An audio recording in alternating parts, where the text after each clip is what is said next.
Oke, teman-teman, gimana kabarnya hari ini? Semoga semuanya dalam keadaan sehat dan tetap semangat ya untuk menjalankan ibadah puasanya bagi yang sedang menjalankan ibadah puasa. Oke, nah sebelumnya izinkan aku perkenalkan diri agar webinar kita terasa asik lagi. Perkenalkan, aku Anissa dari tim Talenta yang hari ini akan memandu jalannya webinar kita selama 1 jam ke depan, teman-teman.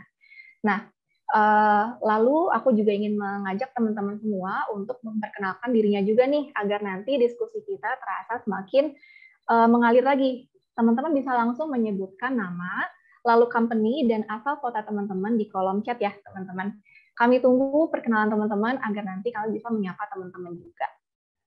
Oke, lalu aku juga akan menjelaskan beberapa agenda kita di webinar hari ini.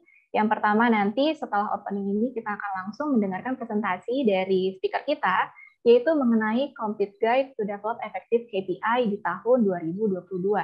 Lalu yang setelahnya kita akan ada di sesi intermezzo, di mana aku akan menyebutkan beberapa informasi yang bisa teman-teman simak nantinya. Lalu yang ketiga, selama webinar ini berlangsung, teman-teman juga bisa nih untuk melemparkan pertanyaan terkait materi hari ini atau materi yang akan disampaikan oleh speaker kita nanti melalui tab Q&A. Nah, nanti detailnya akan aku jelaskan di slide berikutnya. Lalu yang terakhir, kita akan memasuki feedback session dan closing. Boleh di next?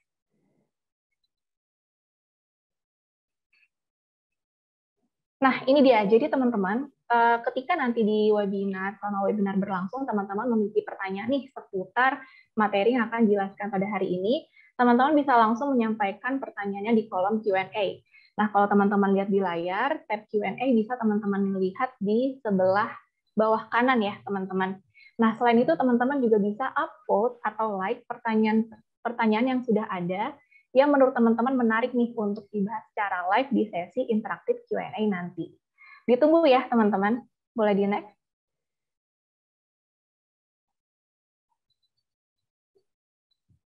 Nah, teman-teman juga bisa banget untuk menyampaikan feedback seputar webinar hari ini, atau juga teman-teman bisa menyampaikan kebutuhannya terkait fitur Talenta. Nah, itu bisa langsung disampaikan melalui feedback form kami. Selain itu, teman-teman juga bisa nih mengikuti kursus Talenta, sertifikasi kursus dari Talenta, dan dengan menyampaikan kebutuhannya melalui feedback form kami, yaitu bisa disampaikan di bit.ly/tns-fb01. Atau teman-teman juga bisa langsung klik link yang akan di-share oleh rekanku Tania di kolom chat agar semakin mudah ya. Boleh di next?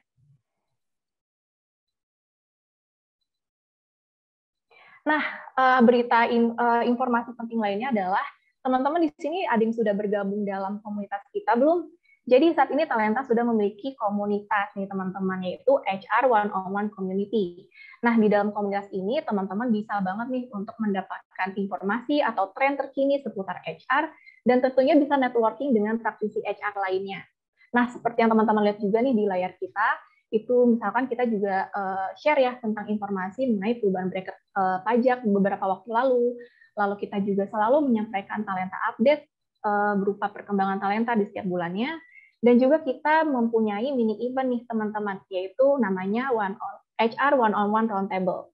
Jadi seperti yang teman-teman bisa lihat, di bulan Maret lalu kita sudah mengadakan mini event dengan tema mengulik perhitungan THR di Talenta.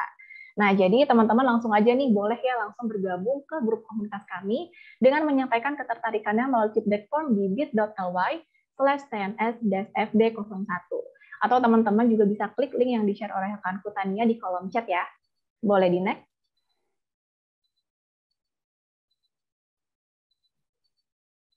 Nah, oke, sebelum kita masuk ke materinya, pasti teman-teman juga udah nggak sabar ya untuk mendengarkan sebenarnya gimana sih cara mengelola KPI yang efektif di tahun ini. Nah, sebelum kita masuk, aku juga akan memberitahu ya beberapa informasi tentang speaker kita nih, karena rasanya akan lebih asik kalau misalkan kita tahu dulu ya informasi tentang speaker kita.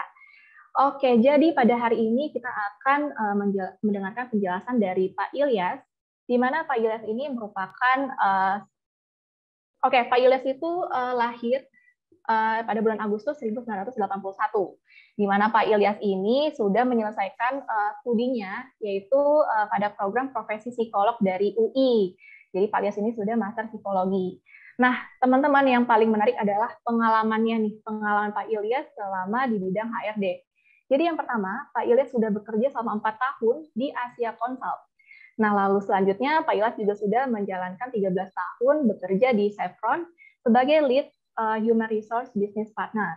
Lalu selanjutnya Pak Ilyas juga sudah menghabiskan waktu 1 tahun di White Dove Manufacture sebagai Senior Manager HRD. Dan saat ini Pak Ilyas sedang menjadi Director Strategic Management di East Co Consulting, di mana saat ini juga Pak Ilyas sudah menghandle berbagai klien dari berbagai industri nih teman-teman. Dari farmasi, properti, e-commerce, IT company, dan financial industry. Nah, mungkin langsung aja nih aku akan invite Pak Ilyas untuk menyalakan kamera dan mikrofonnya. Oke, terima kasih Mbak Anissa. Oke, halo Pak Ilyas. Halo Mbak Anissa, selamat siang Mbak Anissa. Terima kasih gimana tadi Pak kabarnya pemaparannya. ini? Baik, sehat-sehat. Semoga juga teman-teman semua dan Mbak Anissa sehat selalu, terutama bagi yang berpuasa. Oke Pak, nah mungkin tanpa berlama-lama lagi, boleh nih Pak kita sharing materinya ya sekarang. Oke, baik Mbak Anissa. Silakan Pak Ilyas. Iya, terima kasih Mbak Anissa. Selamat siang semua buat teman-teman semua yang sudah menghadiri webinar kita pada siang ini. Kita saat ini temanya adalah tentang develop effective key performance indicator. Jadi kalau misalkan bahasa Indonesianya KPI gitu ya, kalau bahasa Inggrisnya KPI, sama aja cuma beda aksen. Tetapi kepanjangannya adalah key performance indicator. Nah, mungkin di sini kan tadi levelnya kalau misalkan kita lihat di flyer-nya adalah level basic ya. Jadi juga saya mau memperkenalkan dan mungkin teman-teman juga sudah tahu apa itu KPI, tapi mungkin di sini saya akan lebih banyak sharing tentang KPI itu sendiri. Nah, kita akan melihat ke slide berikutnya. Apa sih KPI itu? Mari kita lihat di slide berikutnya. Nah, jadi pada saat kita ngobrolin KPI, KPI itu terdiri dari 3 terminologi, 3 istilah. K-nya itu adalah key, P-nya performance, I-nya indikator. Apa sih yang dimaksud dengan key? Key ini adalah kunci. Jadi artinya pada saat teman-teman mau menyusun KPI, bayangkan semua yang teman-teman anggap penting dan memiliki nilai tambah. Nah, jadi semua yang dianggap penting dan memiliki nilai tambah itu menjadi target kerja kita. Nah, sekarang yang jadi bayangan adalah yang dianggap penting itu kan nggak cuma di tempat kerja, tetapi di keluarga juga penting, ke diri sendiri juga penting. Jadi kita bayangkan yang namanya organisasi berarti tidak harus perusahaan bentuknya, bisa juga diri sendiri itu juga organisasi. Karena kita terdiri dari mind, body, and soul. Itu adalah organisasi, diri sendiri. Kemudian yang kedua, keluarga juga organisasi. Lalu yang ketiga, perusahaan organisasi. Yang keempat, negara juga organisasi. Jadi pada saat kita bilang organisasi di sini, artinya teman-teman bisa menerapkan KPI ini mulai dari diri sendiri sebagai organisasi hingga ke negara apabila suatu saat kelak teman-teman menjadi pejabat negara suatu saat. Nah, tetapi dalam konteks ini kita akan membahas semua mulai dari diri sendiri, nanti ada contoh KPI dalam kehidupan sehari-hari hingga ke perusahaan. Nah, jadi kata kunci yang pertama itu key. Jadi apa yang kita anggap penting dan memiliki nilai tambah. Entah nanti kita ngobrolin konteksnya diri sendiri, entah itu buat keluarga, entah itu buat perusahaan, entah itu buat negara. Tergantung konteksnya nanti kita ngomongnya yang mana. Tapi kata kuncinya itu, dianggap penting.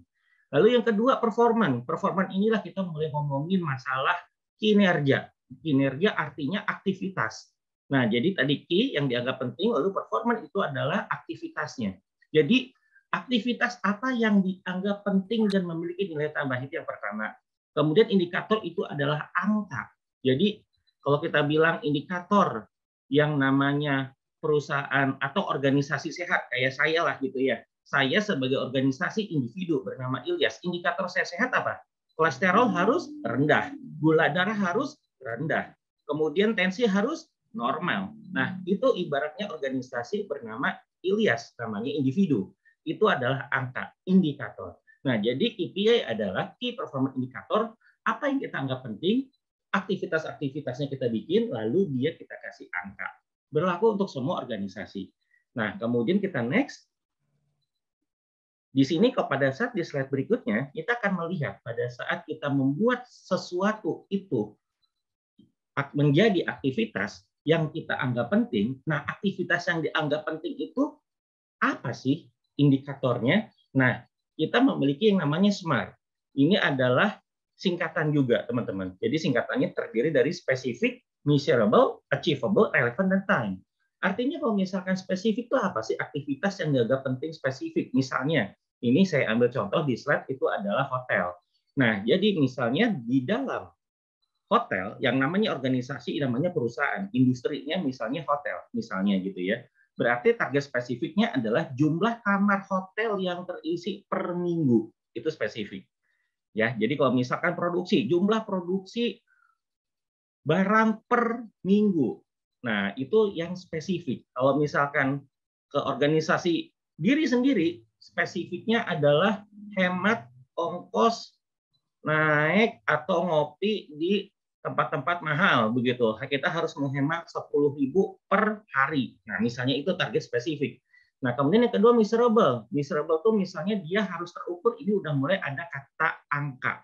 Nah, jadi kalau kita mengukur itu ada angka. Kayak tadi 10.000 hemat. Kemudian target kamar terisi berapa? Itu angka, itu measurable. Kemudian achievable. Achievable artinya itu ya yang bisa kita capai, yang tidak mengganggu mental health. Nah, jadi jangan terlalu tinggi sehingga mental health kita terganggu, yang membuat kita harus overtime, kerja lembur tiap hari, dan kita jadi pusing sendiri misalnya. Nah, ini berarti kita membuat indikator kinerja kita kurang smart. Ya, jadi achievable.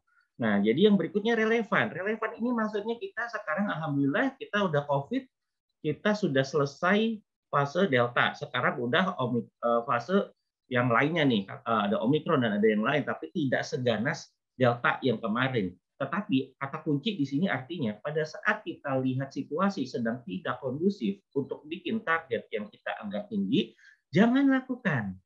Jadi pada saat lagi seperti COVID, kemudian lagi bikin Delta kayak kemarin, itu saya lihat banyak pabrik-pabrik masih produksi tinggi. Nah, akibatnya apa? Akibatnya orang-orang masuk berkerumunan, akibatnya malah jadi banyak yang stres, kemudian stres antibodi turun karena COVID. Jangan lupa, antibodi itu pengaruhnya besar dari stres dibanding dari lifestyle dan makanan minuman. Nah, jadi buatlah target secara relevan. Kita lihat situasi dan perubahan di sekitar kita. Time yang ke nomor 5. Nomor 5 ini adalah kasih deadline, batas waktu. Misalnya saya punya habit merokok. Kasih deadline bahwa dalam 14 April hari ini saya masih merokok, tanggal 30 April, nah saya janji nggak akan merokok. Nah, ibaratnya begitu. Jadi di sini kasih deadline. Jadi waktunya kapan untuk mencapai dari target. Nah, jadi demikian ini adalah indikator SMART yang harus kita renungkan, yang harus kita gunakan di dalam menetapkan target. Ngomong-ngomong target, larinya lagi kemana? Ke KPI yang tadi, Key Performance Indicator. Kita bisa masuk ke slide berikutnya. Nah, di sini di slide berikutnya yang saya mau sharing adalah bahwa yang pada saat kita ngomongin target nih ya teman-teman, jadi target itu ada yang makin tinggi, makin bagus, dan makin rendah, makin bagus. Jadi misalnya, kalau misalkan target yang makin tinggi, makin bagus, itu nama istilahnya dari KPI adalah KPI maximize. Jadi makin tinggi, makin bagus. Misalnya teman-teman jualan kopi, makin tinggi teman-teman jualan kopi, makin bagus. Tinggal teman-teman kasih KPI-nya berapa tuh penjualan kopi per minggu. Atau teman-teman penjualan apapun begitu ya per minggu teman-teman apapun itu kasih deadline karena makin tinggi makin bagus ya. Nah, ini namanya KPI maximize. Contohnya apa? Di sini selain jualan itu juga ngomongin kalau misalkan orang keuangan atau perusahaan itu kan ujungnya laba ya. Nah, jadi laba makin tinggi makin bagus.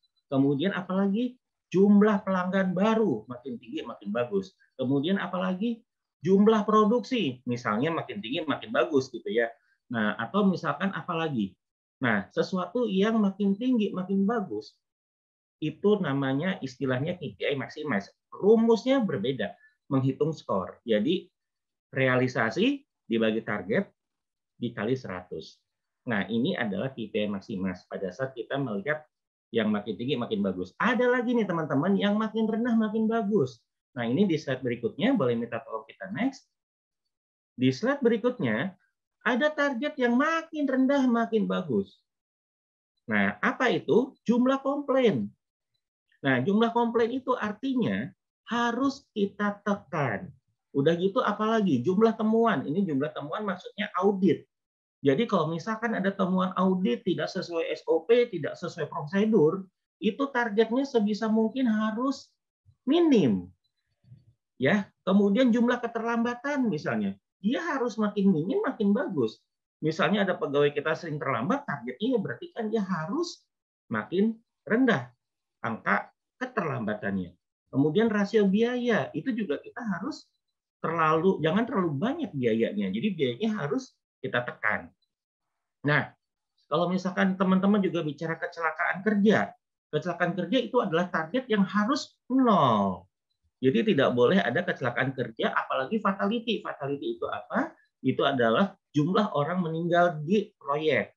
Nah, itu harus nol.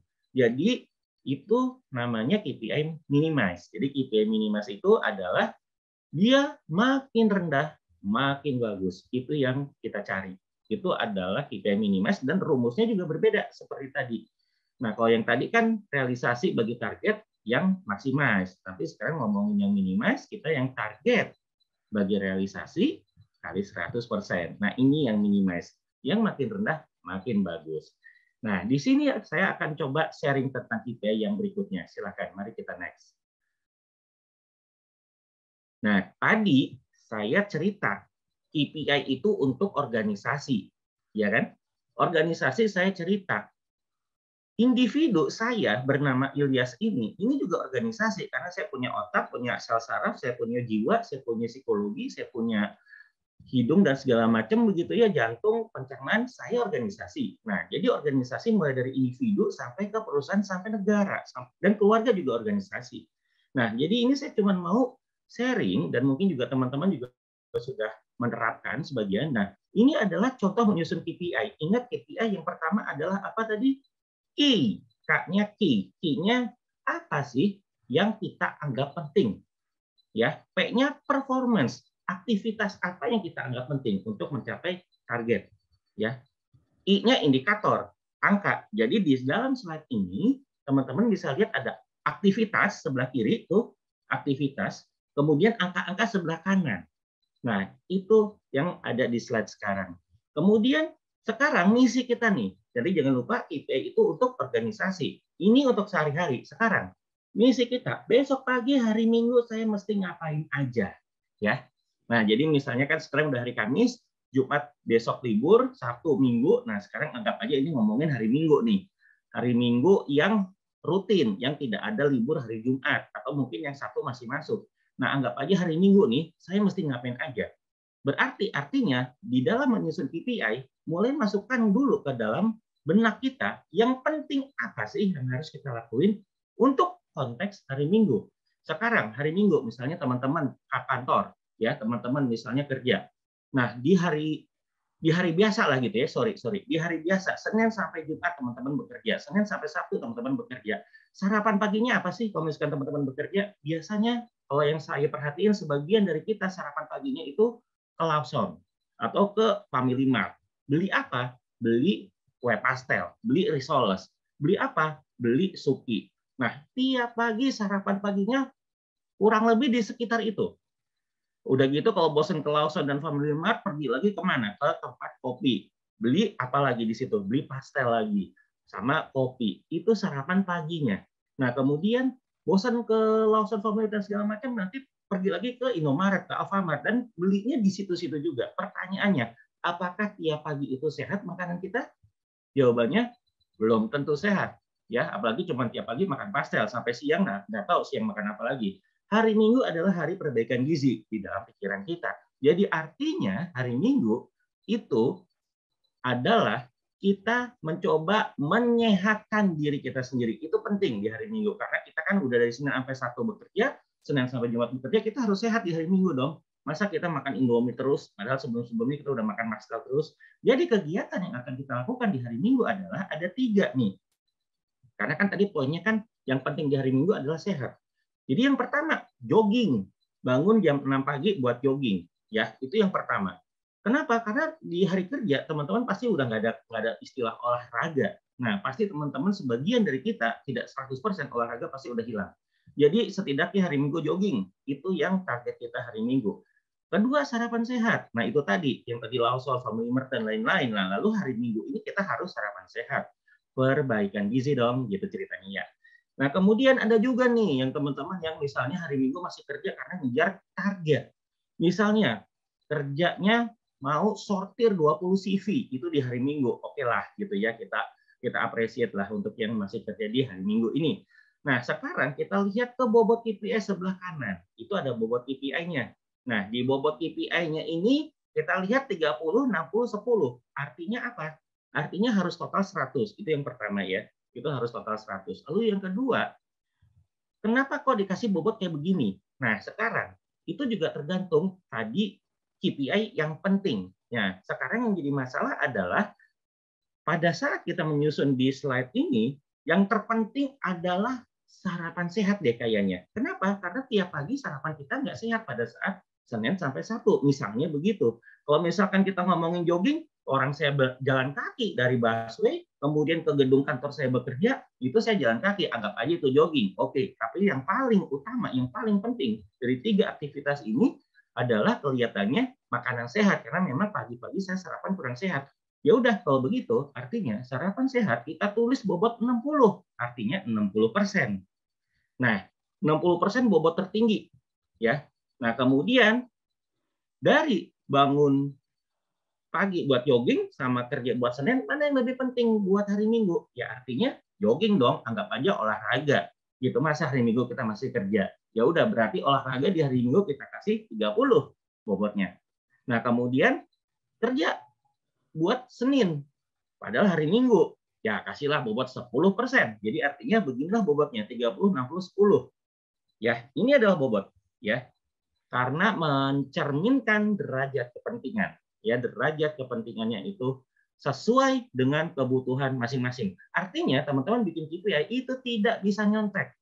Bobotnya tidak bisa nyontek ke semua perusahaan. Walaupun kita sama-sama oil and gas, sama-sama distributor, sama-sama perusahaan kopi, sama-sama misalnya farmasi, sama-sama rumah sakit, sama-sama otomotif, tapi bobot dan angka semuanya tidak bisa sama, tidak bisa nyontek. Karena apa? Karena kebutuhannya beda-beda. Saya dengan Mbak Anissa tadi, mungkin Mbak Anissa lebih sehat makannya sarapan paginya. Makanya mungkin Mbak Anissa bobotnya mungkin tidak 60%. Kalau saya sarapan paginya tidak sehat.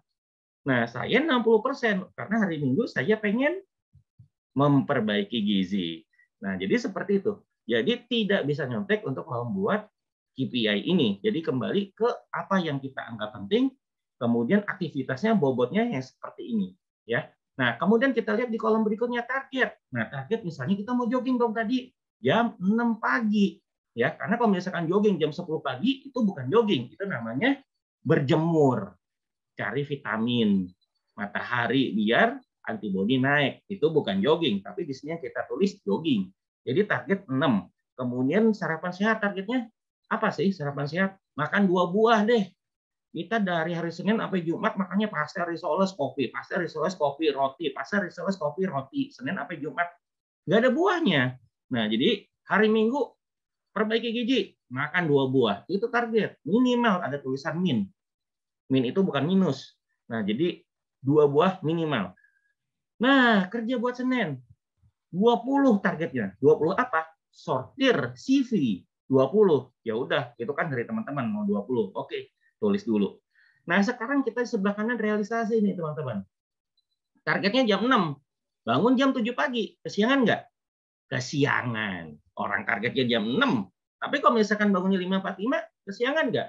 Lebih bagus. Berarti ini artinya KPI-nya maximize atau minimize?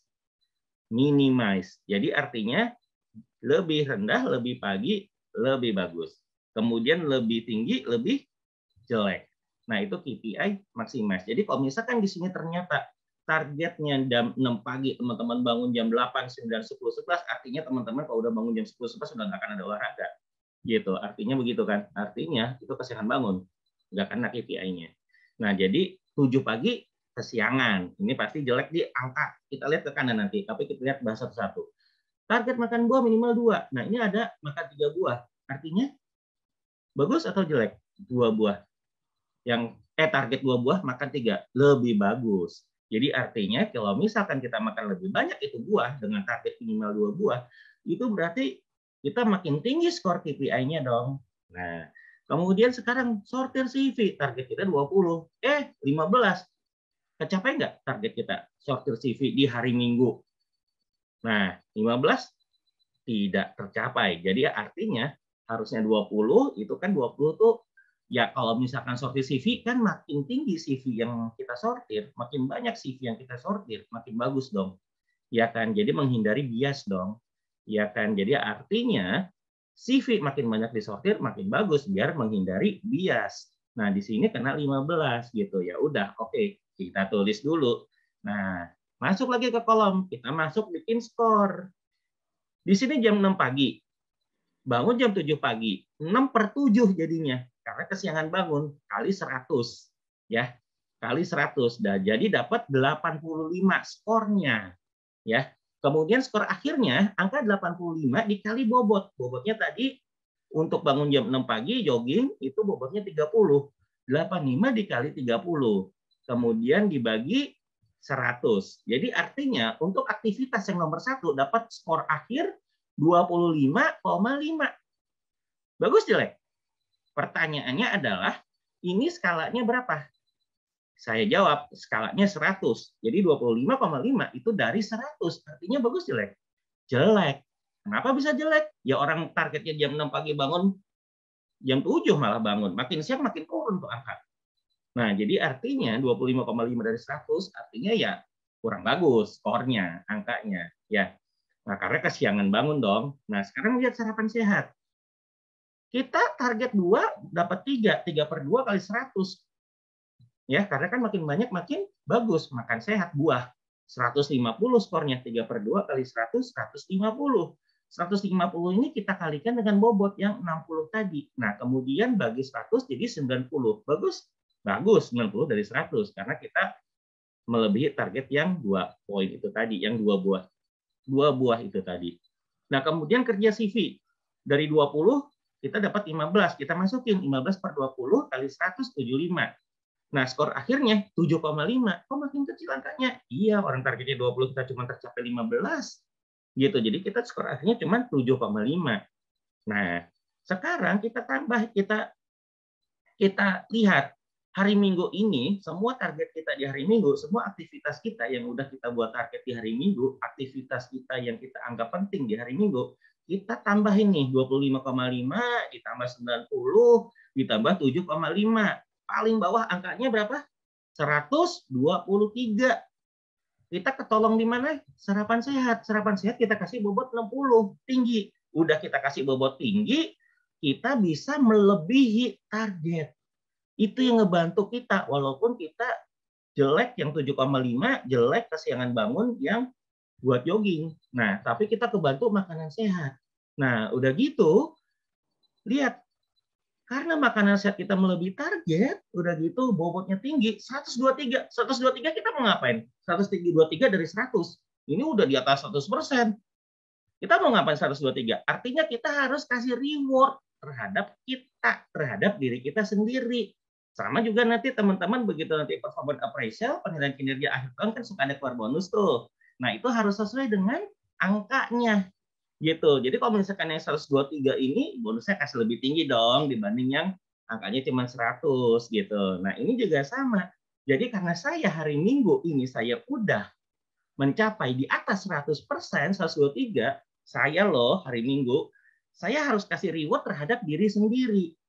Mau ngapain reward saya? Suka-suka, mau main kucing kayak, mau nonton Netflix kayak, mau apa kayak, mau makan di mana kayak, mau jalan di mall mana kayak, mau keluar kota kayak, mau ke puncak kayak, mau ke Bandung kayak, itu reward saya. Nah, itu suka-suka. Nah, jadi itu self reward, yaitu reward. Ya istilahnya itu reward lah begitu ya. Nah, kemudian sekarang itu berlaku juga untuk semua organisasi yang lainnya. Kasih reward kalau misalkan achievement-nya di atas 100% gitu. Nah, sekarang teman-teman mungkin lihat di garis biru. Ini apaan sih garis biru? Kita lihat ada 1, 2, 3 kan di sebelah kiri. Nah, angka 3 itu dibagi lagi dipecah jadi 2, 3A dan 3B. Nah, 3A dan 3B itu apaan sih? 3A dan 3B ini artinya leading indicator. Jadi kita ada 2 indikator, leading indicator dan juga ada lagging indikator. Leading indikator itu apa? Jadi adalah indikator untuk memastikan yang kegiatan aktivitas inti tercapai targetnya. Contoh, nomor 3, sortir 20 CV di hari Minggu. Males nggak? Males dong. Moodnya jelek nggak? Ya jelek lah, masa kerja di hari Minggu sortir 20 CV. Siapa yang mau? Males dong gitu. Udah gitu kayak besok hari Senin gitu, kayak nggak balik lagi kerja gitu. Nah, males dong. Tapi kan harus dikerjain nggak? Dikerjain. Karena apa? Karena mungkin targetnya belum tercapai. Oke, jadi gimana caranya biar kita menghindari rasa malas? Kita gunakan aktivitas tambahan. Ini namanya leading indicator. Leading indicator misalnya ada 3A, main sama kucing. 3B, nonton Netflix. Ini ngapain? Ini biar nomor 3, moodnya naik. Sortir CV di hari Minggu 20. Biar moodnya naik. Mood booster. Nah, jadi biar mood booster di 3A, 3B itu adalah leading indicator. Ya, jadi yang nomor 1, 2, 3 adalah lagging indikator. Jadi 3A, 3B leading indikator itu untuk mencapai aktivitas inti. Nah, sekarang kita lihat di 3A, 3B. Itu kan angkanya total 100 tuh. Di paling kanan, 40 tambah 60. Cara perhitungannya sama, cara bacanya sama ya kayak tadi. Nah, tadi nih kayak main sama kucing 1 jam, nonton Netflix 2 jam. Silakanlah monggo teman-teman masing-masing mood boosternya beda-beda. Kalau saya mood booster saya bukan main sama kucing. Mood booster saya misalnya nonton sama baca. Tapi nonton Netflix itu mood booster, tapi main sama kucing itu bukan saya. Nah, ini masing-masing teman-teman tulis mood boosternya apa gitu. Itu leading indikator. Ujung ke kanan langsung aja kita lihat itu skornya 100. Nah, skor 100 di leading indikator ini di 3A dan 3B itu mungkin membantu lah ya untuk mencapai target di poin nomor 3, 15. Coba kalau misalkan tidak ada mood booster ini, mungkin dari angka 20 sortir CV, ya mungkin cuma kecapai cuma 10, bukan 15 gitu. Ini aja udah pakai mood booster, belum kecapai target. Nah, jadi gimana caranya mencapai target angka 15 ini? Apakah 20 dari sortir CV-nya ketinggian? Targetnya karena ini hari Minggu, halo hari Minggu 20 CV, pusing nggak sih gitu kan? Apakah targetnya ketinggian untuk hari Minggu? Gitu. Nah, ini evaluasi. Mungkin targetnya ketinggian, jadi harusnya 15 atau 10 karena hari Minggu. Karena anggap aja Senin atau Sabtu kita masuk kerja terus gitu kan. Nah, jadi evaluasi lagi targetnya. Karena udah pakai mood booster, masih kurang tercapai. Diskusi sama leader, diskusi sama pimpinan, target gua apa iya segini. Nah, kita sebagai pimpinan juga coba merasakan, melihat tool-nya yang udah kita kasih ke anak buah, kita nyampe atau enggak gitu. Nah, kemudian kita lihat nih di slide berikutnya. Nah, di slide berikutnya di sini, nah ini kan tadi 123 ya kita ya, ini di slide berikutnya, mungkin kita bisa next. Halo, minta tolong di next. Ya, nah ini. Nah, di slide berikutnya, leading indikator, ya, dan lagging. Lagging tadi 1, 2, 3, 3 dan 3B itu yang saya tadi bilang leading indikator. Ya. Nah, ini leading indikator, ini saya cuma mau sharing, ini manfaatnya tuh penting, terutama ada 2. Jadi mengontrol cara-cara untuk memastikan target tercapai. Itu penting banget, leading indikator ini. Yang tadi main kucing sama Netflix. Ya. Itu mengontrol cara-cara untuk memastikan target intinya, aktivitas itu tercapai. Terus yang nomor 2 itu sebagai kayak root cause analysis. Jadi itu adalah mencari sebab akibat kenapa kok target tidak tercapai. Nah, itu manfaat dari 3A, 3B yang tadi. Ya. Nah, kemudian kita lihat lagi ke slide berikutnya. Jadi itu adalah untuk organisasi, contoh organisasi yang namanya diri sendiri. Jadi di sini maksudnya, kalau misalkan teman-teman bisa paham cara menyusun KPI-nya dengan diri sendiri tadi, itu teman-teman gampang menerapkan ke keluarga, perusahaan, atau hingga negara. Ya, jadi yang penting sense-nya ada dulu. Itu yang penting sense-nya ada dulu. Nah, kemudian berikutnya tadi saya cuma mau sharing tadi ada pendekatan KPI, ada pendekatan konsep. Ada kompetensi. Bedanya apa? Kalau misalkan KPI di next slide, boleh minta tolong dibantu.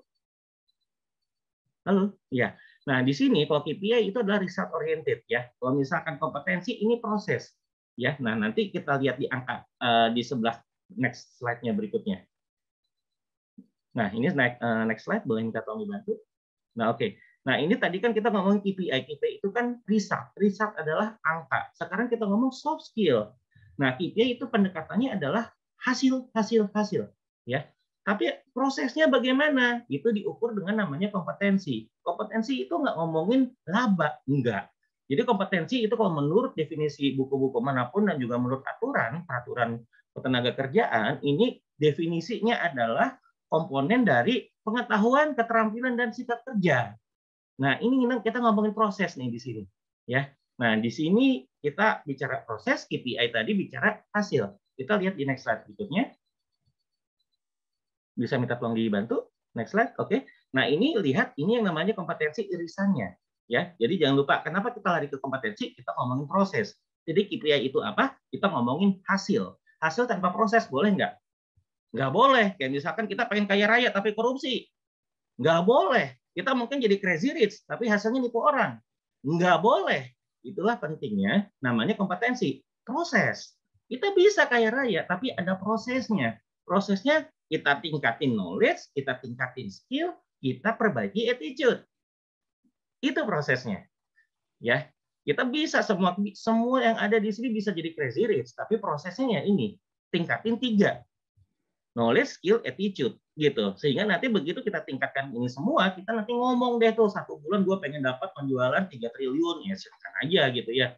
Tapi hati-hati, jangan ketinggian ya. Nanti takutnya stres, nggak kecapai, malah jadi stres, depresi. Jadi artinya evaluasi. Jangan terlalu tinggi, jangan terlalu rendah. Ya, mungkin kita lihat aja next slide berikutnya. Boleh minta tolong dibantu untuk next slide berikutnya? Oke, nah sekarang begini. Tadi saya mau ngobrolin tentang, mau sharing tentang hasil. Hasil itu adalah result, KPI, angka. Kemudian prosesnya soft skill. Nah, ada hard skill. Nah, itu yang namanya kompetensi. Kalau di layar ini, harapan saya adalah kita bisa membuat judgement, ya, business judgement, atau misalkan kita bisa lebih melihat, menilai sesuatu, bisa lebih tidak terlalu hitam putih, karena misalnya kita lihat misalnya begini, dia lagi sakit gitu ya misalnya, kemudian dia achievement-nya jadi nggak begitu bagus, ya udah sih nggak apa-apa, tapi kompetensinya bagus kan, karena dia lagi sakit kompetensinya jadi turun komunikasinya ya. Nah kemudian juga misalnya targetnya tidak tercapai, kita tidak boleh semata-mata kita punya anak, mungkin teman-teman di sini udah ada yang punya anak, nah atau misalkan adik atau misalkan saudara, kita tidak boleh semata-mata atau misalkan ke pegawai harus mencapai target ini, tapi si pegawai ini tidak diberikan development. Development larinya kemana? Ke kompetensi. Development itu larinya semua di kompetensi. Development itu apa aja? Bisa aja tentang ilmu. Atau bagus-bagus dikuliahin S2, S3 misalnya. Tetapi setidaknya walaupun bukan dikuliahin, tetapi itu lebih kepada soft skill. Ada namanya communication skill. Nah, ini kita lihat ke slide berikutnya ya. Nah, ini kita lihat ke slide berikutnya. Boleh minta tolong? Nah, oh, sorry, mungkin slide sebelumnya nih Mbak, sebelum masuk ke situ. Sebelum ke situ, sorry. Nah, jadi di dalam soft skill ini yang akan kita kembangkan itu tadi ya. Nah, ini semuanya akan menjadi suatu penilaian kinerja ya. Nah, menjadi performance appraisal. Nah, performance appraisal ingat ada 2, KPI dan ada proses kompetensinya juga harus dinilai. Nah, tetapi yang paling penting adalah sebelum kita ngomongin performance, cara bikin KPI-nya gimana? Nah, ini baru di sebelah slide berikutnya. Nah, kalau misalkan di slide berikutnya, coba kita lihat di slide berikutnya. Nah, cara membangun KPI, tadi kan kita bilang organisasi ya. Organisasi kan tadi kalau misalkan tadi saya jogging, itu organisasinya saya sendiri. Saya yang menentukan KPI-nya gitu ya. Tapi di keluarga yang menentukan KPI siapa? Kepala keluarga yang menentukan KPI-nya. Ya kan, kalau misalkan kepala keluarga bilang, waduh ini THR kalau ini kita gaji dipotong setengah nih, lagi COVID nih gitu. Kemudian kepala keluarga bilang THR setengah nih gitu. Udah gitu ternyata THR malah nggak kebagian gitu. Kita jangan belanja dulu ya, kalau ada yang belanja nanti rapotnya merah gitu ya. Nah itu kepala keluarga yang bilang. Itu kalau organisasi yang namanya perusahaan atau negara yang bangun KPI siapa? Dari organization level dulu. Jadi kalau misalkan kita semua sebagai level direksi atau komisaris atau mungkin pemegang modal, larinya mau kemana dulu nih kita? Kita larinya mau kemana? Nah itu dari organization levelnya dulu. Nah, kemudian dari organization level, kita larinya mau kemana, mau secepat apa, mau 20 km, mau 60, mau 80, mau 120, mau 220. Nah, kita dari organisasi, kita udah tahu mau lari kemana, arahnya kemana, diturunkan ke leadership, itu namanya group level. Nah, di group level ini, kita lihat rekomendasi KPI-nya sebelah kanan nih ya, itu ada persen dari job desk, persen leadership training. Nah, tadi kalau misalkan kita di level organisasi nih, nama-nama KPI-nya persen dari ROI, persen dari ROE, kemudian sales. Yang paling atas budaya organisasi, karena kalau misalkan di level organisasi level, ya itu yang harus kita bayangkan adalah ngebangun budaya organisasinya itu seperti apa, pengennya kayak gimana. Nah, ini kita harus pikirkan di awal, di level organisasi. Sebelum kita turunkan ke level paling bawah operator sekalipun. Nah, kemudian di level organisasi kita juga bicara persen dari izin-izin, lisensi, SOP, dan segala macam ya. Ini hanya contoh aja, jadinya nggak terlalu banyak.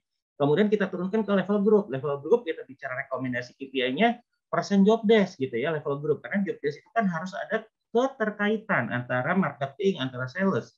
Dua itu adalah hal yang berbeda. Kalau misalkan ternyata kalau kita mau bedakan, berarti job desk-nya harus keterkaitan. Itu grup. Kemudian di tim finance, accounting, and tax. Nah, itu juga satu divisi, tetapi harus ada keterkaitan. Ya, nah itu job desk-nya, leadership training, dan segala macam, audit internal. Itu di level grup. Di level individual itu kita ngapain? Di level individual itu kita berapa persen sih di kita ini achieve dari performance appraisal kita. Misalnya yang tadi skor kita kan tadi di awal 123 ya. Nah, kalau misalkan kita mencapai 100 atau 90, nah itu jadi apa namanya? Itu jadi bahan pengembangan atau bahan untuk mendapatkan reward. Nah, hal-hal seperti itu. Jadi dalam membangun kita lari dari atas, organization level, baru kita turunin sampai level ke bawah. Jadi pimpinan berperan besar, leadership berperan besar. Kemudian kita masuk ke next slide berikutnya. Nah, ini KPI yang di dalam bentuk organisasi perusahaan ya. Nah, di sini tadi kita ngobrolin KPI yang tadi caranya, ya kan, caranya. Nah, biasanya kalau pada saat kita ngomongin KPI hasilnya mau apa, berarti langsung kepikiran caranya. Nah, jadi misalnya nih, saya pengen KPI-nya 0 komplain customer. Ya, kalau misalkan kita bicara 0 customer complaint atau 0 kecelakaan kerja, kita langsung mikirin soft skill-nya harus ngapain sih. Gitu. Jadi nomor pertama, quality orientation, misalnya gitu. Leadership, planning, kita ngomongin 0 complaint, tapi planning-nya nggak jalan. Gitu ya. Leadership-nya kayak ogah-ogahan, misalnya quality orientation-nya nggak jalan. Problem solving nggak jalan, communication nggak jalan. Ini adalah proses semua, teman-teman semua. Ini untuk mencapai tadi.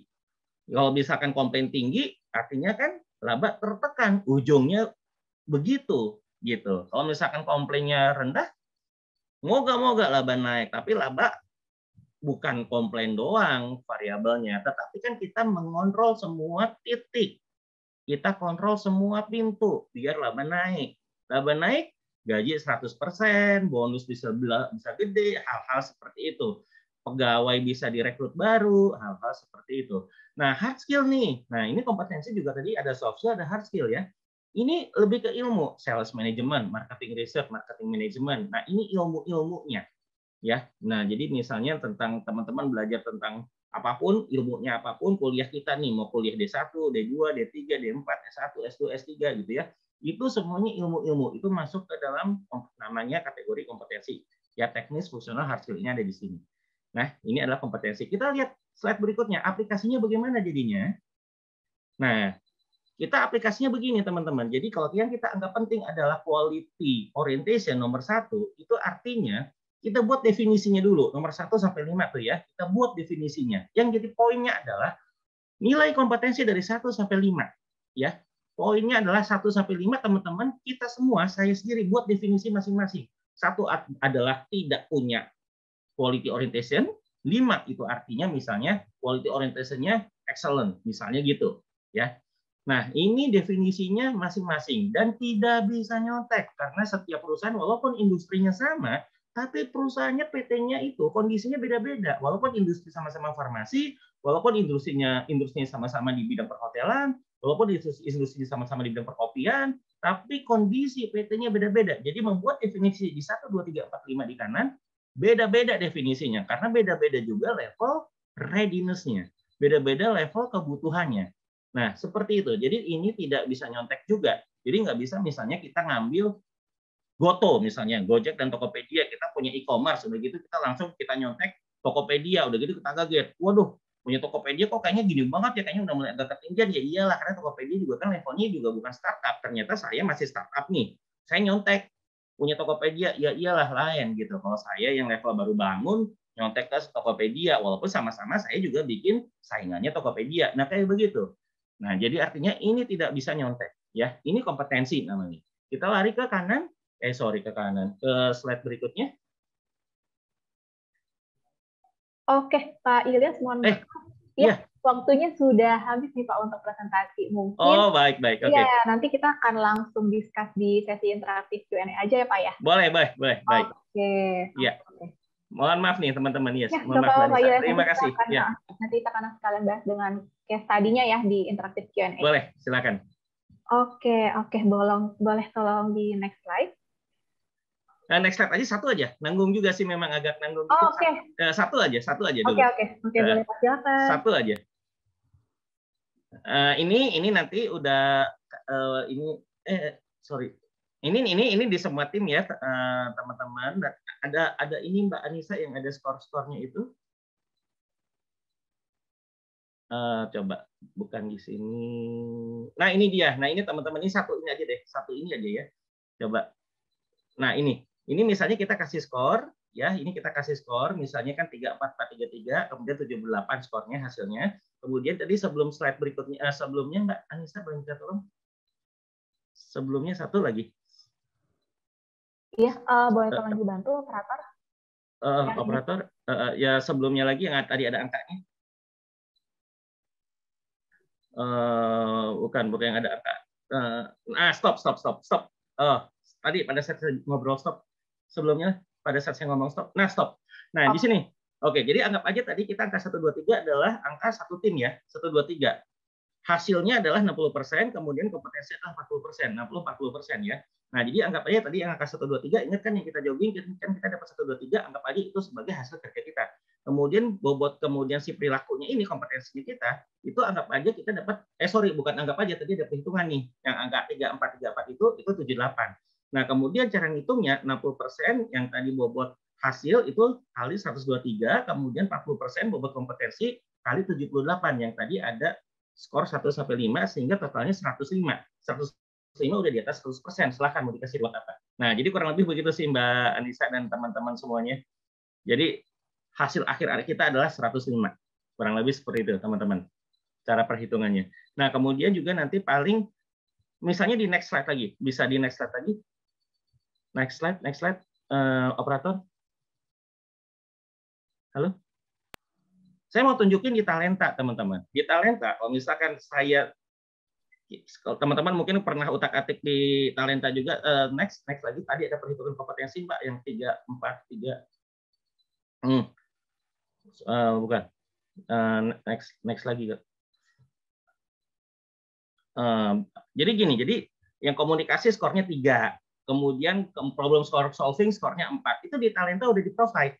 Jadi kalau misalkan teman-teman nih, misalnya mau ngomongin KPI ya, kemudian di Talenta itu udah di-provide. Kalau misalkan komunikasi itu udah ada di infrastrukturnya, di sistemnya, kemudian juga ada problem solving, udah gitu udah ada apalagi di situ decision making, kalau saya nggak salah ingat di Talenta udah ada. Nah, di situ teman-teman tinggal masukin skornya aja, mau 1 sampai 5.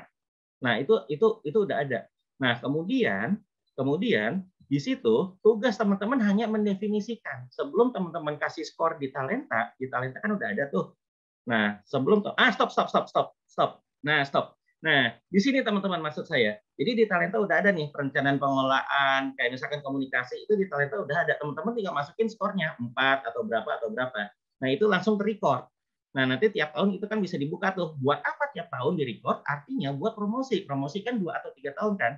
Kalau misalkan dia dapat 100, total tadi gabung KPI sama itunya 100, berarti bisa promosi. Nah, ini di Talenta udah provide.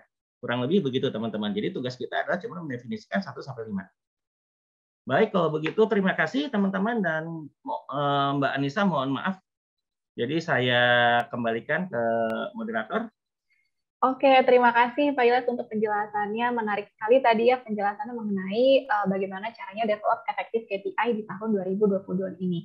Nah, mungkin teman-teman, saat ini sudah banyak sekali ya pertanyaan yang masuk. Nanti kita akan coba bahas di sesi interaktif Q&A, yaitu dengan berusaha untuk menjawab pertanyaan teman-teman yang berdasarkan case study nih ya. Nah, sebelum kita ke interaktif Q&A, aku mau menyampaikan beberapa informasi. Yang pertama adalah mengenai panduan lengkap penggunaan Talenta. Nah, seperti yang tadi juga sudah dibantu jelaskan oleh Pak Ilyas nih, kalau misalkan saat ini di Talenta juga bisa untuk mengukur KPI ya teman-teman. Jadi teman-teman bisa langsung memanfaatkan fitur performance management. Nah, jika teman-teman tertarik untuk mendalami fitur yang seperti apa, teman-teman bisa kunjungi beberapa link di bawah ini. Yaitu yang pertama ada helpcenter.talenta.co, dan juga teman-teman bisa menonton video tutorial atau video demo di YouTube channel kami, yaitu di youtube.com/talentaofficial. Atau teman-teman juga bisa langsung kunjungi dengan klik link yang di-share oleh rekanku Tania di kolom chat. Nah, masih kami tunggu teman-teman bagi teman-teman yang ingin mempertanyakan seputar materi hari ini atau materi yang sudah di-share oleh Pak Ilyas tadi dengan menyampaikan pertanyaannya di tab Q&A ya teman-teman. Nah, saat ini sudah ada beberapa pertanyaan yang masuk, teman-teman juga bisa upload nih pertanyaan yang nanti menarik untuk kita bahas secara live. Nah, selanjutnya aku juga minta tolong untuk teman-teman jika ada jika ada feedback mengenai webinar hari ini, atau juga kebutuhan teman-teman untuk mengikuti sertifikasi kursus dari Talenta, teman-teman bisa langsung menyampaikan kebutuhannya di feedback form kami, yaitu di bit.ly/tns-fd01. Atau teman-teman juga bisa langsung klik link yang akan di-share oleh rekanku Tania di kolom chat ya, agar lebih mudah. Boleh di next?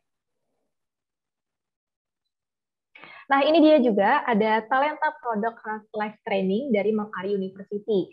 Jadi teman-teman, jika teman-teman ingin mempelajari lebih dalam atau berkonsultasi lebih dalam mengenai produk training dari Talenta, khususnya mengenai performance review nih teman-teman.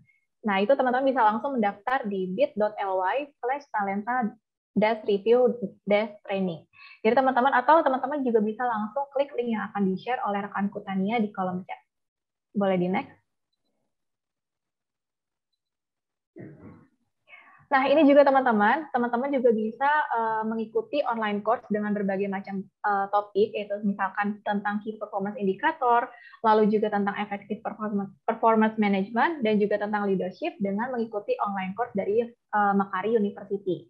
Nah, teman-teman bisa langsung kunjungi unit.makari.com, atau bisa langsung klik link yang akan di-share oleh rekanku Tania di kolom chat. Boleh di next? Nah, oke teman-teman nih, mungkin udah nggak sabar ya kita untuk membahas beberapa pertanyaan yang sudah masuk. Nah, aku mau mengundang kembali nih Pak Ilyas, sudah bisa dinyalakan mikrofon dan kameranya. Iya, Mbak. Oke, nah Pak Ilyas terima kasih ya untuk pemaparan materinya tadi. Aku juga ikut belajar nih, seperti misalkan untuk menentukan target, itu ada istilahnya SMART, yaitu harus spesifik, harus measurable, achievable, lalu relevan, dan juga time ya.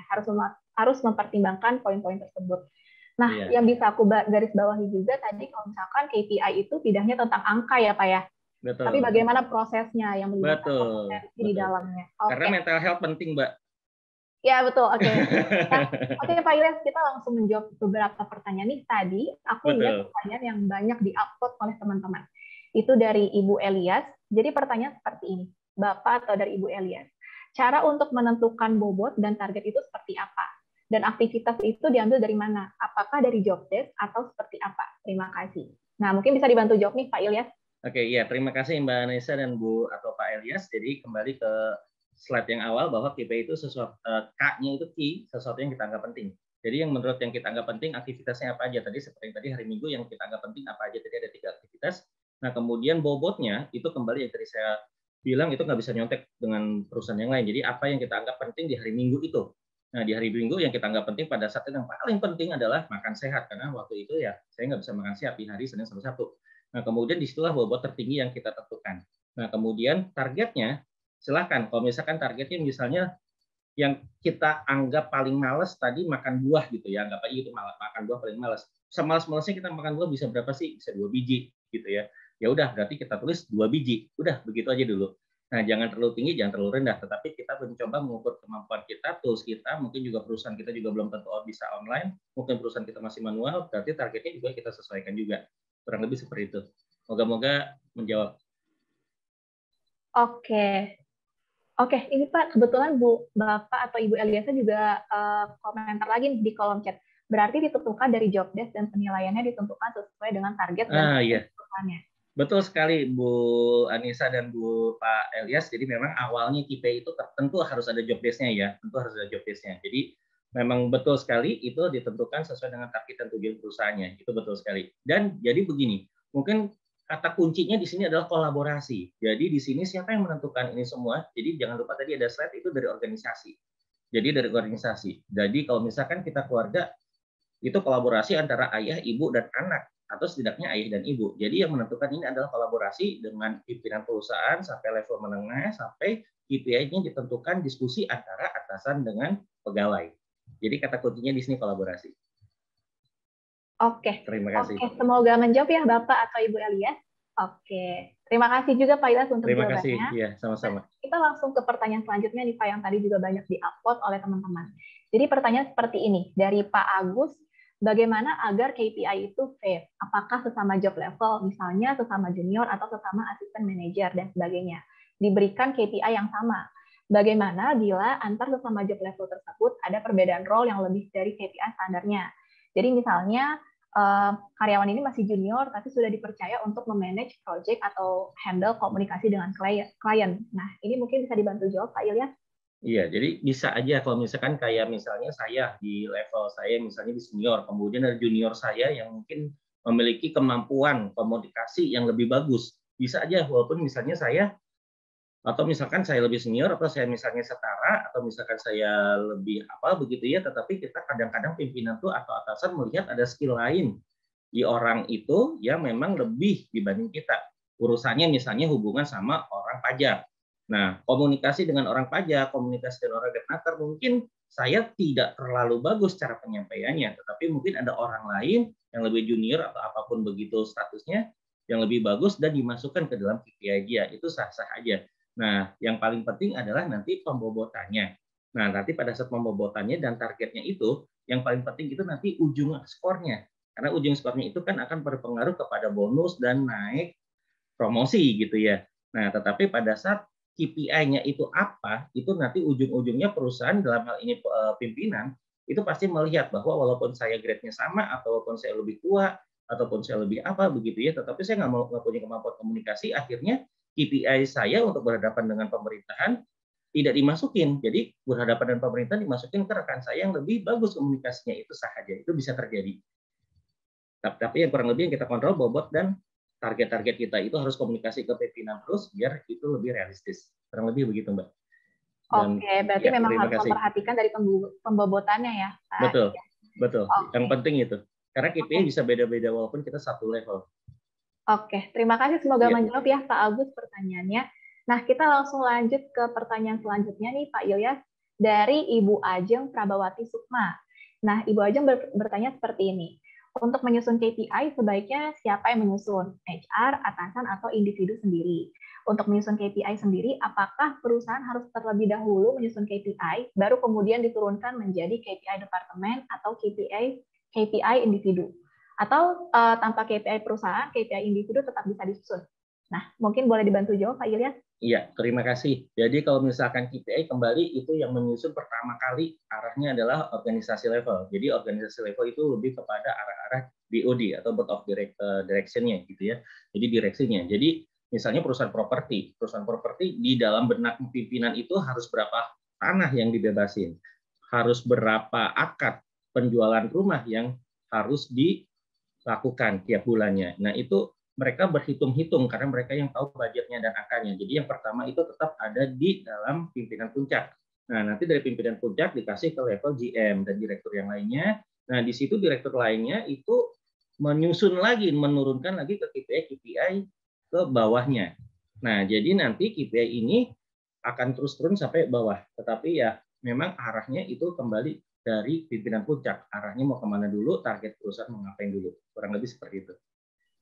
Oke, semoga menjawab ya Bapak Ibu untuk pertanyaannya. Ya. Terima kasih Pak Ilyas. Iya, sorry tadi siapa yang nyusun KPI ya Mbak ya? Kalau misalkan pertama itu kan perusahaan itu kan memang atasan ya. Nah, tetapi pada saat di level direksi GM manager itu peran yang membuat KPI itu nomor satu adalah atasan. Ya, apapun dia job title-nya. Nah, kemudian HRD di sini punya peran juga membuat sesi fasilitasi. Jadi memfasilitasi leadership misalnya antara level marketing dengan tim sales gitu ya. Tim marketing dan tim sales itu difasilitasi oleh HRD di situ untuk menyusun KPI biar KPI-nya finance dan marketing itu tidak saling tendang-menendang. Karena kan si marketing bilang ini customer-nya begini, kemudian finance bilang ini prosesnya finance emang begini. Nah, jadinya nanti di situ tugasnya HRD untuk memfasilitasi biar mereka tim-tim yang ada berkolaborasi bikin KPI biar tidak saling menendang. Jadinya ada kerjasama lebih bagus. Kurang lebih begitu, Mbak. Terima kasih. Semoga menjawab ya Bu Ajeng ya. Nah, kita lanjut ke pertanyaan selanjutnya nih, Pak Ilyas dari Ibu Iren Sinta Dewi. Nah, ini ada 3 pertanyaan, aku coba bacakan satu-satu ya, Pak ya. Jadi yang pertama adalah, apakah fair apabila kita meminta staff untuk menentukan target dan KPI sendiri? Karena mereka yang mengetahui kapasitas pekerjaan mereka, penilaian tersebut nantinya akan di-compare dengan penilaian dari leader. Nah, mungkin bisa dijawab dulu, Kak, untuk pertanyaan yang pertama. Oke, ya terima kasih Mbak Anissa. Sorry, tadi pertama apakah fair? Fair, apakah fair apabila kita meminta staff untuk menentukan target dan KPI sendiri? Karena mereka yang mengetahui kapasitas pekerjaan mereka. Bisa, boleh. Jadi kata kuncinya KPI, misalnya saya level operator ya. Misalnya saya level operator, saya punya kapasitas yang saya sendiri tahu. Nah, kemudian saya diminta untuk memproduksi 20 HP misalnya gitu ya. Tapi saya merasa saya nggak sanggup 20 HP. Jadi saya tulis sendiri. Saya bisanya dari 20 cuman 15 saya kasih ke bos saya. Bos saya kayaknya kalau misalkan di atas 20, kalau misalkan di atas 15, vertigo saya kumat. Nah, jadi kalau misalkan vertigo saya kumat, konsekuensinya kecelakaan kerja, bos. Gitu. Jadi bisa aja bilang begitu. Jadi kita boleh susun KPI kita sendiri, komunikasi ke atasan. Nanti kan atasan begitu tahu ada masalah, ada urusan vertigo, ada urusan nanti kecelakaan kerja, artinya manpower-nya nggak cuma satu. Jadi harus ada tambah lagi manpower yang kedua. Nah, jadi memang akan bagus kalau misalkan di pegawainya itu sendiri bisa menyusun. Dan bagusnya lagi kalau misalkan ada diskusi antara atasan dan bawahan. Nah, jadinya akhirnya nanti penilaiannya pun misalnya itu harus diskusi. Di akhir tahun itu harus diskusi antara atasan dan bawahan. Nah, jadi mulai dari nyusun KPI-nya harus ada diskusi atasan dan bawahan, dan pada saat penilaiannya itu biasanya kan juga kalau di tempat saya itu monthly review, jadi tiap bulan. Jadi tiap bulan selalu ada diskusi antara atasan dan bawahan. Nah, itu sampai akhir tahun final. Nah, jadi mulai dari bikin KPI, susun angka, kemudian sampai dievaluasi, itu adalah hasil diskusi antara atasan dan bawahan, tanda tangan atasan, tanda tangan bawahan, bahwa saya setuju dinilai sekian, dan atasan setuju nilai sekian. Kurang lebih begitu, Mbak. Oke, nah kita lanjut ke pertanyaan kedua dan ketiganya ya Pak. Jadi pertanyaan seperti ini. Bagaimana caranya menentukan KPI beserta bobotnya untuk departemen yang non-profit? Lalu bagaimana menentukan KPI apabila banyak sekali pekerjaan yang insidental atau bersifat mendadak di luar rutinitas? Iya. Nah, mungkin ini bisa dibantu jawab juga nih, Pak. Iya, jadi kalau misalkan melihat KPI ini, ibaratnya yang namanya insidental kita kumpulin dulu. Mungkin seperti ya teman-teman ya. Jadi kalau misalkan yang insidental, terlalu banyak insidental dikumpulin, kemudian kita masukin kategori misalnya administratif, misalnya begitu ya. Kemudian misalnya bagian apa, misalnya bagian benefit atau apa gitu ya. Nah, tapi yang pertama itu harus dikumpulin dulu. Lalu yang keduanya, untuk KPI ini tidak masalah, misalnya perusahaan kita mau non profit NGO gitu ya, kemudian atau misalkan perusahaan dalam bentuk PT atau yayasan atau apa, itu tidak masalah, karena misalnya kayak yayasan gitu ya, misalnya dia tidak mementingkan profit. Jadi kata kuncinya misalnya yayasan ini bergerak misalnya di bidang pencegahan kanker, berarti kan KPI yang pertama adalah yang bobotnya lebih tinggi adalah edukasi ke masyarakat. Nah, edukasi kemana? Ke RT. Nah, itu mungkin bobotnya paling tinggi tulis 60%. Nah, kasih target edukasi ke level RT misalnya seminggu sekali atau sebulan 2 kali gitu. Nah, ditulis targetnya, edukasi, komunikasi ke level RT atau kelurahan. Kebetulan saya tinggal di Kelurahan Bintaro. Nah, kalau misalkan di Kelurahan Bintaro itu sebulan misalnya 2 kali tuh. Jadi tulis sebulan 2 kali edukasi ke warga Kelurahan Bintaro. Sebulan 2 kali gitu ya. Judul KPI-nya adalah edukasi untuk pencegahan kanker. Edukasinya isinya apa? Makan sehat, hindari stres. Nah, mungkin edukasi seperti itu bobotnya jadi lebih tinggi, 60%. Nah, kemudian selain edukasi, yang nomor 2-nya apa misalnya? Di perusahaan-perusahaan atau di organisasi seperti yayasan. Nah, tetapi mohon maaf saya agak kurang begitu menguasai di bidang yayasan, tetapi setidaknya kata kuncinya yang saya kebayang, kalau misalkan saya kemarin pernah diskusi dengan rekan saya di Yayasan Kanker itu, ya dia nomor 1 bobot tertingginya edukasi. Nah, nanti nomor 2, nomor 3, nomor 4 silahkan kegiatannya apa lagi. Nah, itu yang paling penting prioritas 2 apa. Tadi 60% udah dapat, nah mungkin ini 30%. Nah, kemudian ada prioritas 3, prioritas 4, dan seterusnya, dan seterusnya. Kurang lebih seperti itu, teman-teman. Terima kasih. Oke, semoga menjawab ya Bu Iren ya untuk pertanyaannya. Terima kasih Pak Ilyas untuk penjelasannya. Nah, kita lanjut ke pertanyaan selanjutnya nih Pak. Kebetulan ditanyakan oleh 3 orang nih Pak. Oh Berarti iya, cukup ini juga ya. Jadi pertanyaan seperti ini. trend isu nih ya. Ya, inti pertanyaannya adalah seperti ini Pak. Jadi sebenarnya perbedaan KPI dan OKR itu seperti apa? Apakah target KPI itu bisa disamakan dengan target OKR?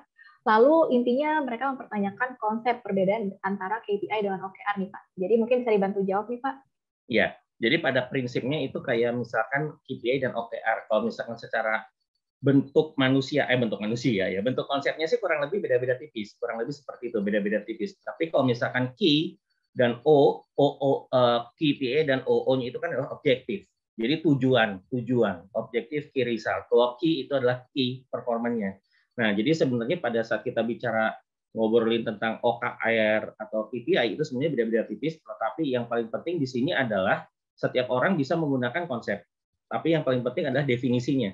Karena pada saat misalnya kita urusan sama pengadilan hubungan industrial dan segala macam, itu pada saat kita digugat oleh pegawai kita dinilai tidak fair memberikan penilaian, itu biasanya perusahaan kalah karena definisi dari performa itu atau kompetensi itu sendiri tidak jelas.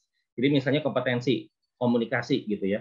Nah itu mungkin di OKR mungkin ada juga nanti dia akan masukin komunikasi atau di KPI dimasukin ke komunikasi. Nah itu secara konsepsi ya beda-beda tipis, tetapi pada saat kita mendefinisikan komunikasi itu apa, itu harus yang lebih spesifik.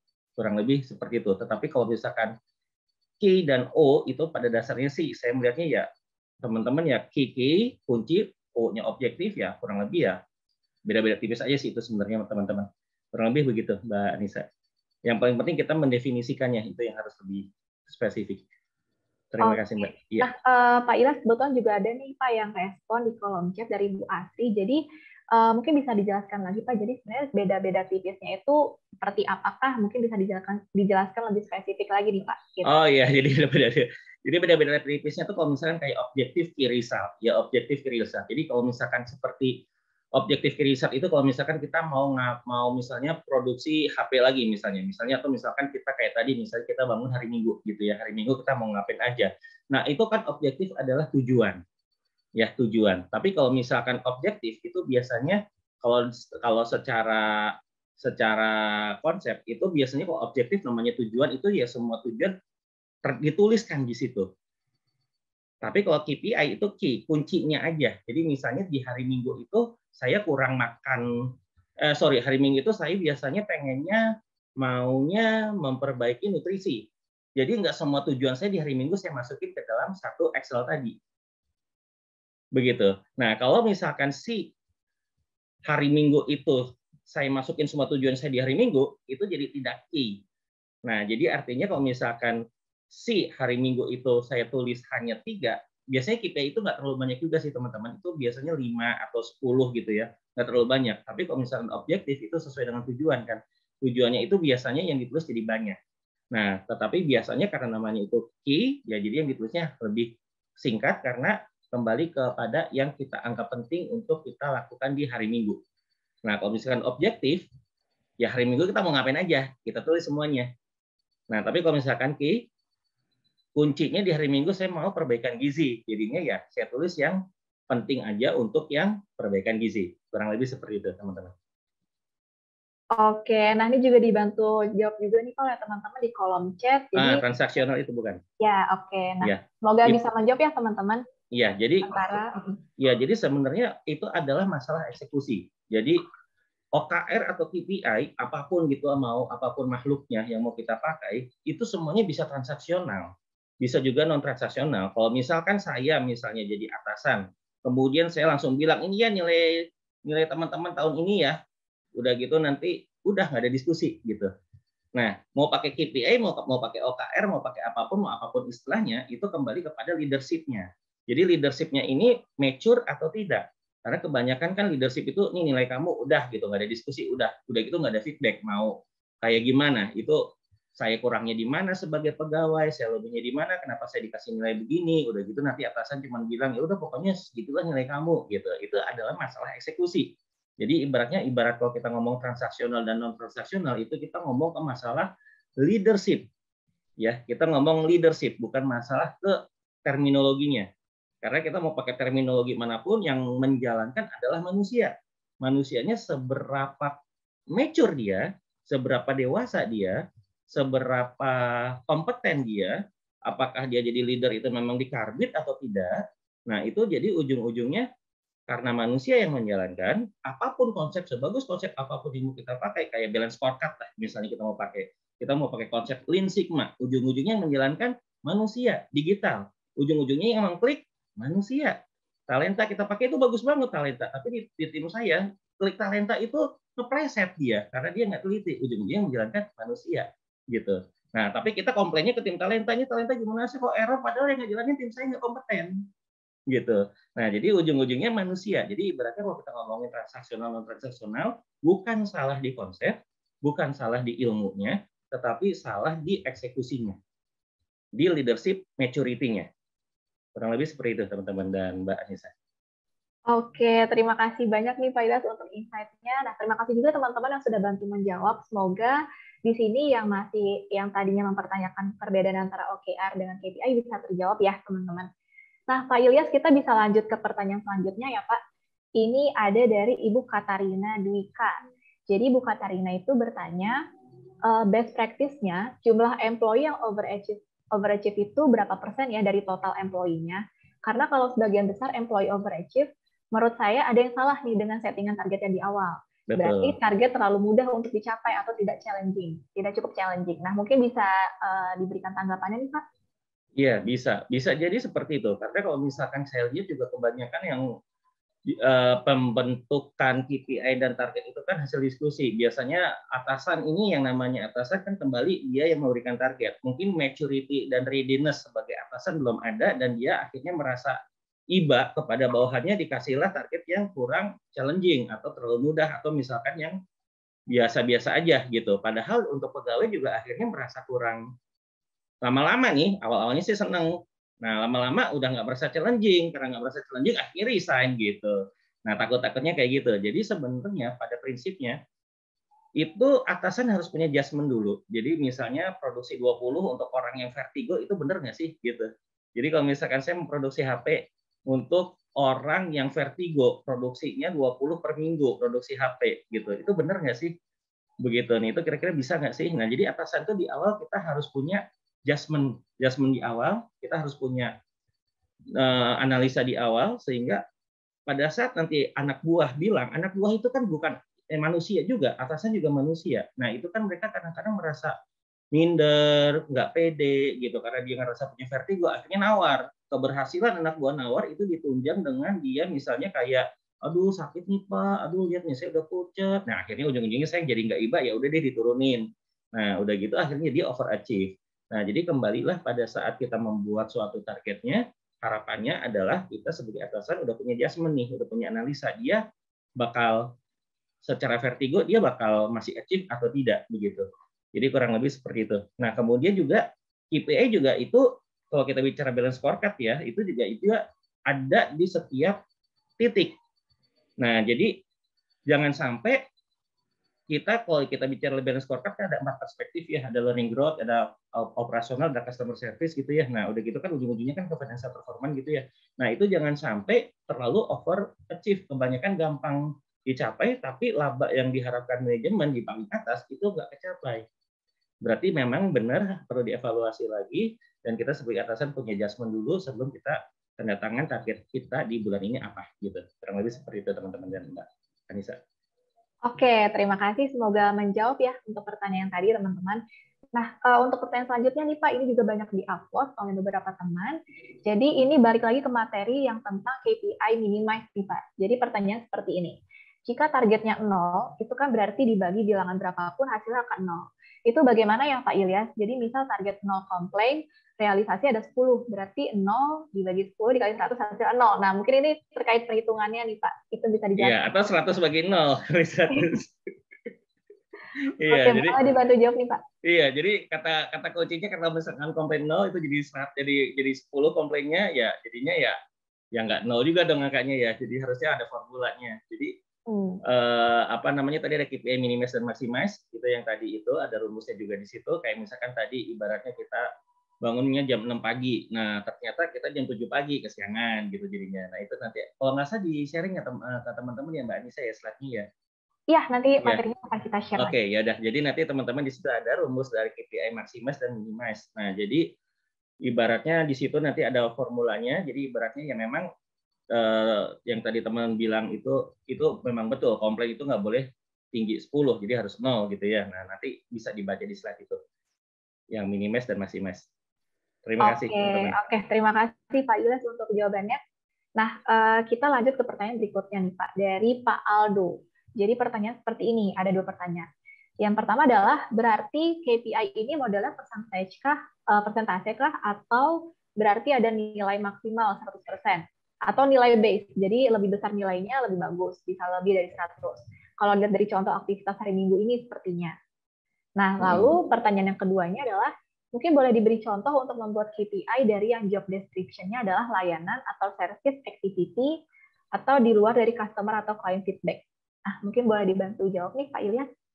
Ya, mungkin untuk yang pertama itu kita 100% dulu aja semuanya patokannya. Jadi 100% kalau misalkan pencapaian di atas 100%, Mbak Anissa bisa dapat bonus lebih tinggi.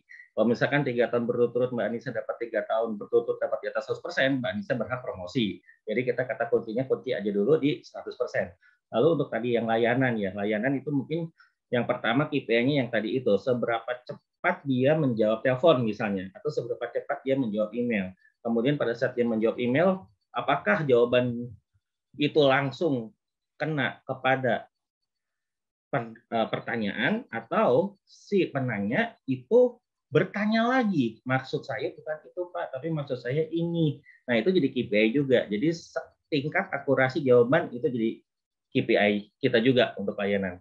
Tapi saya selalu bermasalah dengan semua vendor-vendor dan provider dan semua perusahaan itu, kata kuncinya reaction time, nggak usah respon time, reaction time, lama banget. Saya telepon nggak ada yang ngangkat.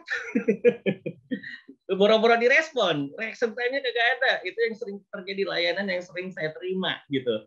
Nggak ada yang ngangkat. Begitu diangkat, dioper-oper gitu ya. Ekstensinya udah bener. Nah, itu jadi salah satu KPI-nya si layanan gitu. Jadi kalau misalnya saya boleh curhat, biasanya tuh ya pertama nggak ada yang ngangkat, begitu ngangkat juga jawabannya juga dioper-oper, padahal saya udah bilangin ketemu Bapak ini, kemudian yang ketiga, saya nanya A, jawabannya B, kemudian saya tanya lagi, maksud saya A, dia jawabnya lagi, enggak Pak, maksudnya begini, iya, tapi misalnya cara ngitung gaji THR maksud saya tuh, kenapa Bapak ngitungnya pro rate? Nah, kemudian dia jawabnya, iya Pak, harus pro rate. Kenapa harus pro rate kan harus 1 tahun? Iya Pak, biasanya pro. Nah, itu kan bolak-balik kayak begitu. Nah, itu mungkin jadi salah satu KPI supaya akurasinya pada saat jawaban respon pertama, kesempatan pertama itu harus 100%. Nah, kurang lebih kayak begitu. Cuman reaction time pertama itu yang penting. Jawab telepon cepat. Oke, Jawab itu email cepat. Itu layanan aja ya, Pak ya. penting. Iya. Oke, terima kasih semoga menjawab ya untuk pertanyaannya teman-teman. Nah, ini berhubungan juga nih Pak dengan jawaban Pak Ilyas tadi ya. Pertanyaannya dari Ibu Nadia. Jadi seperti ini. Bagaimana membuat KPI yang pekerjaannya lebih ke kreatif, misal desainer? Dan bagaimana membuat KPI apabila pekerjaan tim itu bergantung dengan pihak ketiga, misalnya meeting dengan vendor, menunggu produksi dari pabrik, dan lain-lain. Nah, mungkin bisa dibantu jawab juga nih Pak Ilyas. Iya, kalau misalkan ibaratnya bicara kreatif itu benar-benar pekerjaan yang kolaborasinya harus lebih kuat dibanding urusan sama oil and gas, pertambangan, kemudian dibanding sama farmasi, manufaktur, ya. Jadi kolaborasinya di bidang industri kreatif itu sangat kuat karena otak saya itu tidak kreatif, sehingga apapun yang digambar oleh teman-teman bagi saya itu aneh, ya. Nah, jadi artinya karena saya tidak kreatif, otak kanan saya tidak bagus nih. Otak kanan itu yang sebelah sini, kalau teman-teman sebelah kiri ya. Nah, jadi otak kanan saya nggak bagus, saya kuat di kiri. Ya, kanan saya nggak terlalu oke lah gitu ya. Jadi apapun yang dibuat salah gitu. Saya pernah itu urusan sama Instagram gitu ya, apa namanya mau bikin posting-posting yang kreatif dan segala macam. Bagi saya jelek, bagi mereka bagus. Nah, jadi ujung-ujungnya harus meeting, harus kuat gitu. Jadi awalnya benar-benar di-define mau warna apa, bentuknya seperti apa, ada gradasinya atau tidak, seperti apa gradasinya, bentuknya mau lengkung apa enggak. Karena kalau misalkan saya tipe orang kolerik, kolerik saya tidak suka lengkung-lengkung, tapi kepribadian sanguin itu suka yang lengkung-lengkung. Jadi urusannya sama kepribadian juga itu garis. Nah, jadi kembali ke kolaborasinya benar-benar harus kuat banget tuh untuk urusan kreatif. Nah, jadi biar urusan si sama klien itu nggak meeting bolak-balik. Jadi dari awal kolaborasinya harus kuat banget. Nah, jadi mungkin KPI-nya yang pertama itu ya kalau misalkan urusan sama mereka adalah di berapa kali meeting mungkin. Nah, jadi berapa kali meeting, misalnya 3 kali meeting gitu ya. Mau minimal atau maksimal nih, atau kalau saya lihat sih maksimal. Nah, tapi kalau misalkan meetingnya nggak mencapai 3, ya berarti memang KPI-nya nggak tercapai. Karena ibaratnya meeting itu lebih kepada bahasa KPI-nya itu customer engagement lah bahasanya gitu, jangan meeting. Karena kalau kebanyakan meeting jelek kan. Nah, jadi customer engagement berapa kali, kemudian juga dibuat lagi apa selain customer engagement, kemudian apalagi kalau misalkan di kreatif nih, tapi yang paling penting tuh ya itu aja customer engagement, misalnya 3 kali mungkin dihitung jaga, dihitung 6 jam lah misalnya gitu, 1 kali meeting 2 jam. Nah mungkin itu. Kemudian yang pertanyaan berikutnya apa tadi Mbak Anissa, sorry? Iya, pertanyaan berikutnya itu menanyakan tentang KPI-nya Pak, kalau misalkan pekerjaan itu bergantung dengan pihak ketiga tadi. Oh, dengan pihak ketiga, misalnya si supplier Misalnya, gitu ya. ya betul. Ya, nah jadi si supplier ini kita harus kasih target juga ke mereka, lalu kita buat biasanya di surat legalnya ada service level agreement. Jadi misalnya si vendor itu atau supplier itu harus supply ke kita 3 hari, kalau enggak gitu ya, kalau mau jahat-jahat ibaratnya putus kontrak atau misalkan denda gitu ya. Nah itu ada konsekuensinya di service level agreement di kontrak yang kita udah kasih ke supplier. Nah itu menjadi semacam kayak target, itu menjadi semacam kayak target juga ke para supplier kita. Nah jadi kemudian apa tentang servisnya, tentang berapa lama, tentang customer engagement-nya juga, tentang delivery-nya juga. Nah, itu juga semuanya kita masukin ke dalam dokumen yang namanya service level agreement. Tanda tangan sama supplier, tanda tangan sama kita. Nah, kemudian ya sudah, jadinya itu menjadi dokumen hukum, di mana secara hukum itu sah, sehingga apabila mereka tidak delivery sesuai dengan yang ditulis di dalam dokumen kita, itu larinya bisa uang prestasi.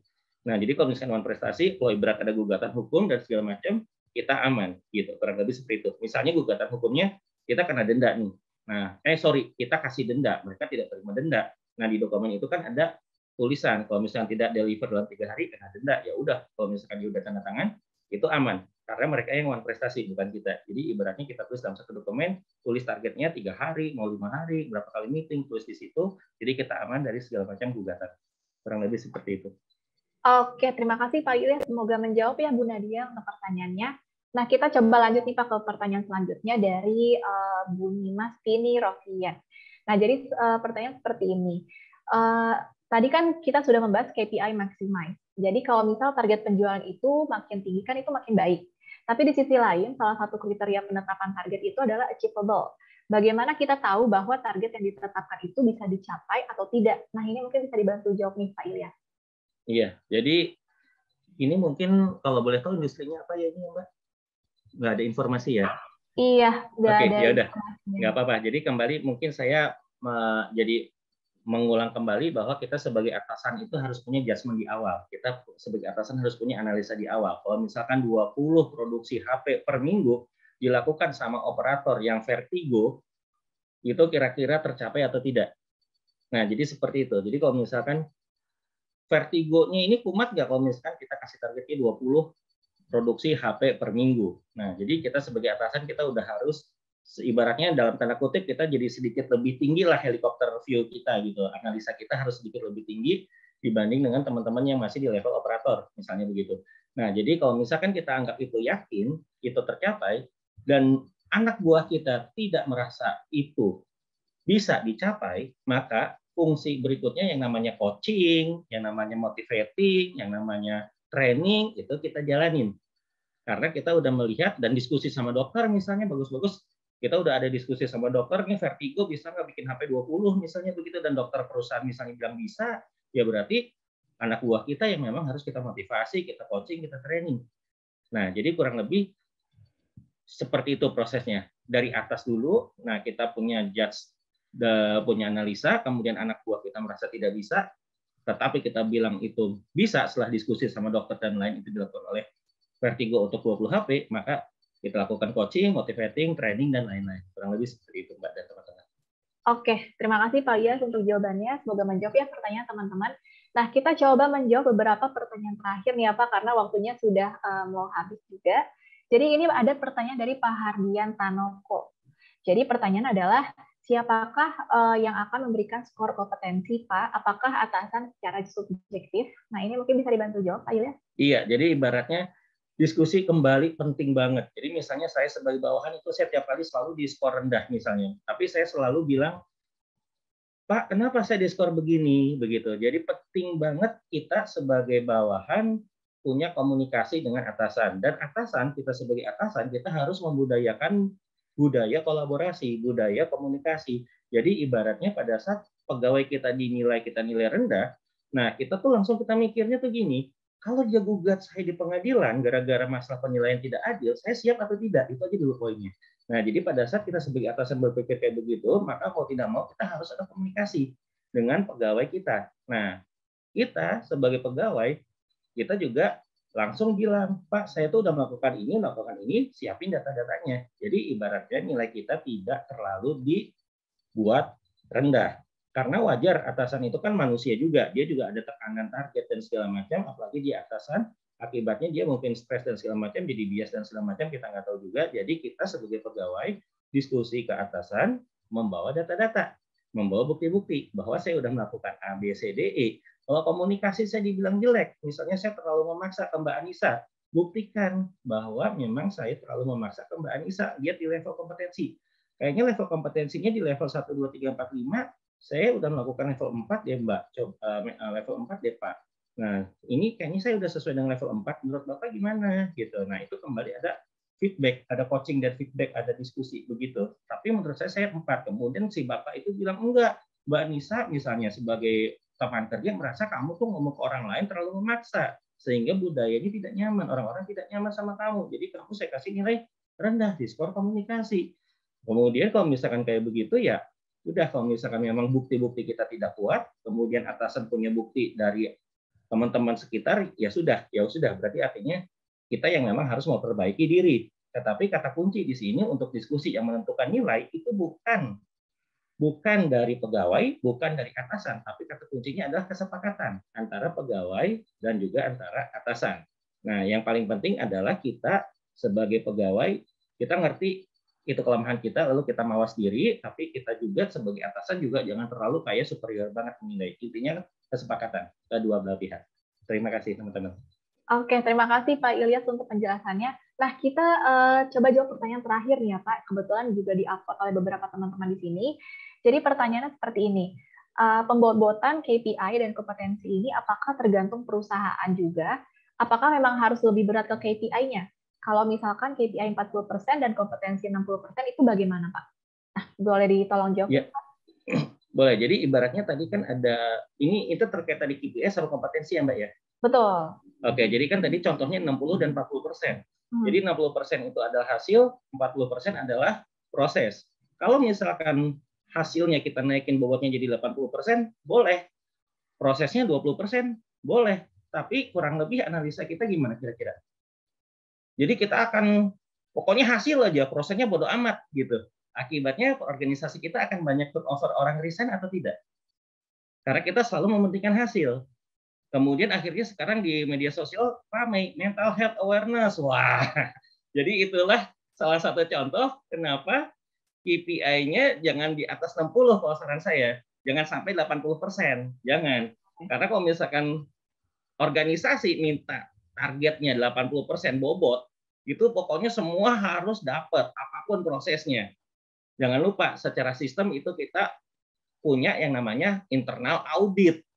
Ada compliance. Jadi memang tidak bisa 100% kita mengandalkan hasil. Nah, jadi secara sistem kita punya namanya internal audit atau compliance, dan secara manusia kita juga punya ibaratnya minta diperlakukan secara manusiawi. Jadi kalau misalkan bobot perusahaan 80, kompetensi 20%, berarti nggak peduli proses, udah aja hasil. Nah, kalau misalkan bobotnya 60% hasil, kemudian 40% si kompetensi, yaitu proses, itu kita melihatnya mulai agak sedikit beda-beda tipis lagi nih. Bahasa yang saya pakai mulai beda-beda tipis. Kenapa sih perusahaan tetap harus lebih tinggi bobotnya? Karena ujung-ujungnya kita harus membela perusahaan. Kita ujung-ujungnya harus berjuang mencapai laba, keuntungan, dan semua target objektif perusahaan.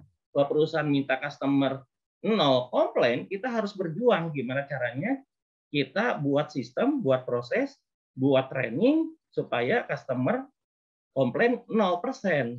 Nah, kalau misalkan manajemen minta, misalnya manajemen properti gitu ya, manajemen properti minta pembebasan lahan 2 hektar dalam bulan April.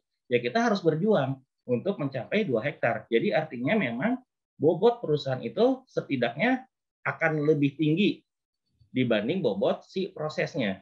Karena bagaimanapun kita harus deliver hasil kepada perusahaan. Tapi kalau misalkan bobotnya udah mencapai 80% untuk yang KPI untuk perusahaan, itu akan membuat dalam tanda kutip leadership-nya jadi otoriter. Itu yang dikhawatirkan. Gimana caranya jadi mencapai hasil. Jadi kurang lebih gambarannya seperti itu, teman-teman Mbak Anissa. Moga-moga cukup terjawab ya. Oke, ya mudah-mudahan terjawab ya teman-teman yang memiliki pertanyaan sama. Terima kasih banyak Pak Ilyas untuk penjelasannya dari materi tadi hingga pertanyaan sesi diskusi tadi. Nah, sebelum kita menutup webinar ini, aku mau minta closing statement-nya dong Pak. Jadi kira-kira apakah yang ingin Bapak sampaikan kepada teman-teman di sini untuk terkait bagaimana mengelola atau develop efektif KPI di tahun 2022 ini. Nah, silakan Pak Ilyas. Terima kasih Mbak Anissa dan juga teman-teman. Jadi mungkin yang pertama kali harus kita pikirkan di dalam mengelola performa itu adalah kata kuncinya kolaborasi. Kata kuncinya kolaborasi. Jadi kita sebagai atasan nggak bisa bikin sendiri, kita sebagai bawahan juga kita harus diskusi sama atasan. Karena kita yang tahu kapasitas kita. Jadi yang pertama adalah kolaborasi. Itu nomor satu banget. Lalu yang kedua, itu adalah definisi. Jadi setiap perusahaan definisi komunikasi bisa beda-beda loh. Misalnya di PT Mekari, di PT saya, di PT yang lain. Kemudian di PT-PT yang lain definisi komunikasi bisa beda-beda. Karena memang kebutuhan komunikasinya juga levelnya beda-beda juga. Jadi yang paling penting adalah membangun definisi. Nah, kemudian misalnya di definisi komunikasi itu ada level 1 sampai 5 itu juga kita bangun. Level 1 itu artinya apa, level 2 artinya apa, level 3 artinya apa. Karena ujung-ujungnya yang namanya komunikasi kita mau ngomong pakai bahasa dewanya tuh gini, pencapaian strategik perusahaan. Ya, mencapai tujuan strategik perusahaan kan ujung-ujungnya harus ada komunikasi. Nah, jadi yang harus ada di dalam benak kita, berusahalah kita membangun definisi yang ringkas, yang spesifik, begitu ya, kemudian yang jelas, yang bisa kita komunikasikan ke pegawai lain tuh langsung ya bertanya sekali dua kali, tapi mereka menerima. Kurang lebih begitu. Jadi yang pertama adalah tadi kalau saya bisa simpulkan kolaborasi. Nomor satu kolaborasi, nomor dua bangunlah definisi dari setiap KPI dan kompetensi yang akan kita susun. Karena kalau bangun KPI, kompetensi atau OKR, pokoknya entah mau KPI, OKR, entah mau kompetensi, itu semuanya mencapai tujuan strategik. Itu semuanya strategik. Tapi yang paling penting adalah definisinya apa, sehingga kita tidak kena gugatan dari pegawai yang anggap kita tidak fair kasih nilai. Jadi itu. Jadi kolaborasi, bangun, lalu yang kedua definisi bangun. Terima kasih teman-teman Mbak Anissa. Oke, ya terima kasih Pak Ilyas untuk pemaparannya untuk hari ini. Nah, mungkin nanti kita akan sebelum kita menutup webinar ini, kita akan ada beberapa informasi yang akan aku sampaikan lagi. Nah, terima kasih sekali lagi Pak Ilyas untuk waktunya dan sehat-sehat selalu ya Pak. Ya, terima kasih. Sehat-sehat juga buat teman-teman Mbak Anissa juga ya. Oke, teman-teman. Nah, sebelum kita menutup webinar hari ini, tadi teman-teman aku lihat di kolom chat juga banyak yang bertanya nih, apakah webinar dan materi recording hari ini akan di-share atau tidak. Nah, teman-teman, untuk materi dan recording webinar hari ini tentu akan kita share ke alamat email teman-teman. Pastikan teman-teman sudah mengisi feedback form kami di bit.ly/tns-fd01. Nah, sekali lagi aku ingin mengingatkan untuk memastikan mengisi alamat email dengan benar ya teman-teman, karena nanti kami akan mengirimkan materi dan webinar recordingnya ke alamat tersebut. Boleh di next? Ya, itu dia tadi teman-teman untuk webinar kita hari ini mengenai Complete Guide to Develop Effective KPI. Semoga banyak insight yang bisa kita dapatkan dan bisa teman-teman terapkan ya di perusahaan masing-masing. Nah, pastikan teman-teman sekali lagi untuk mengisi feedback form-nya. Mungkin sekarang aku akan memberikan beberapa waktu untuk mengisi feedback form dengan ditemani beberapa musik. Oke, terima kasih teman-teman.